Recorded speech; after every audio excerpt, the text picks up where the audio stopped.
Bonjour à tous et bon retour. Je prends le couteau, le ciseau, sinon ça ne va pas aller. Bon retour sur la chaîne. On continue les unboxings qui sont arrivés quasiment tous d'un coup avec, comme toujours, venant du film Spider-Man Homecoming. Figurine que j'étais pas parti pour prendre. Et à force de voir des photos, franchement, je me suis dit merde, quoi de mieux pour aller avec un Spider-Man Homecoming que l'Iron Man. Parce que c'est vrai que une des rares armures de Tony Stark, qui n'est pas rouge et doré, mais rouge et argenté. Il y a eu la marque 5 dans Iron Man 2. C'est vrai que sinon, ça avait été assez rare. On va voir ce schéma d'habitude. On va y aller mollo, on va y aller doucement. Oh là là. C'est mon deuxième Iron Man seulement, finalement. J'en ai commandé plusieurs, mais c'est seulement mon second Iron Man, donc c'est comme toujours quelque chose au niveau du poids. Voilà, alors le rendu de la boîte est premium au possible, enfin c'est juste affolant. La texture de la boîte, magnifique, la boîte est tellement grosse, il faut que je recule un petit peu. Recule un petit peu la caméra, on ne sait pas faire tomber tout. Voilà. Alors, voilà. Tout dedans. Alors, il y a des problèmes d'épaule. Cette pièce-là, généralement, pose souci. Donc, on va voir si je fais partie des malchanceux. La première zone. Putain, il y a de quoi faire. La notice habituelle. Le socle typé Spider-Man hexagonal. Toutes les piles, les batteries. Les répulseurs.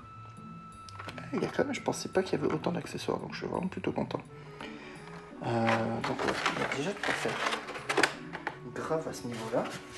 Ce qui nous intéresse le plus, c'est cette partie-là.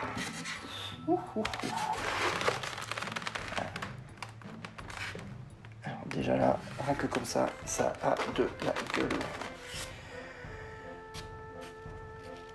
La plastique. Alors, tout de suite, on part sur le Head Sculpt de Robert Downey Jr. C'est le Head Sculpt du Mark 50, c'est le même. Un poil moins vieilli, un peu plus brun, un peu plus châtain, mais c'est le même Head Sculpt qu'on a déjà avec le Mark 50. Je crois déjà que les marques précédentes, les versions Civil War ou autres. On a le casque vide. Parce que c'est peut-être comme ça que je vais l'exposer. Casque ouvert en mode si vous vous inquiétez, vous seriez là, mais vous n'êtes pas là. Voilà, la petite faceplate. La petite faceplate alternative, aimantée. Et évidemment, votre pièce de résistance, comme disent les Anglais. Voilà, je flippe ma race. Hein, parce que la dernière fois, j'ai reçu qu'un seul Iron Man avant, et le bras est tombé quand je l'ai soulevé, donc... Je flippe un petit peu ma race. On a l'air bon.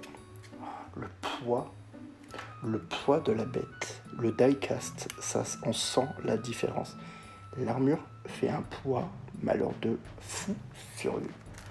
Et là, on a vraiment... Ah putain. Ah oui, les gars.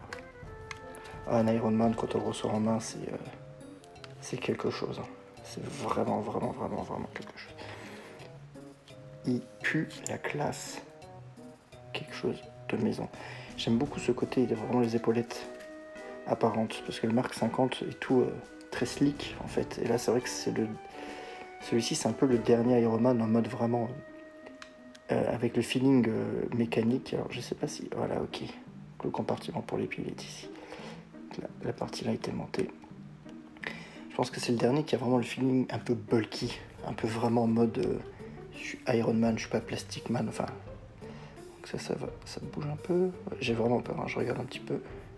Ce qu'il en est, comme d'habitude pour le moment, les déballages, je ne les sors, je ne les bouge pas trop. C'est vraiment plus pour déjà voir la pièce et puis m'assurer que tout a l'air ok. Mais alors... ah ouais, non, franchement... visuellement, il claque. Visuellement, il est large, il est épais, enfin, il claque. Ça, c'est vraiment... Je suis vraiment très content en fait d'avoir craqué parce que pour aller avec le Spider-Man, il fallait ça au moins. Il fallait ça au moins. Ah bah, pas mécontent, pas mécontent. Va vraiment falloir que je fasse du ménage dans mon display, parce que là, celui-ci c'est obligatoire. Il va finir dans la Detolf, mais très rapidement. Un sans faute. Un sans faute, encore une fois, il prouve qu'ils savent vraiment reproduire les Iron Man. Bon, c'est pas pour rien qu'ils nous en chient 50 à la peine en ce moment, ils savent les faire. Ils ont la technologie pour le faire correctement.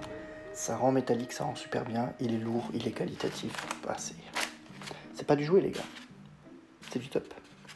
C'est du top.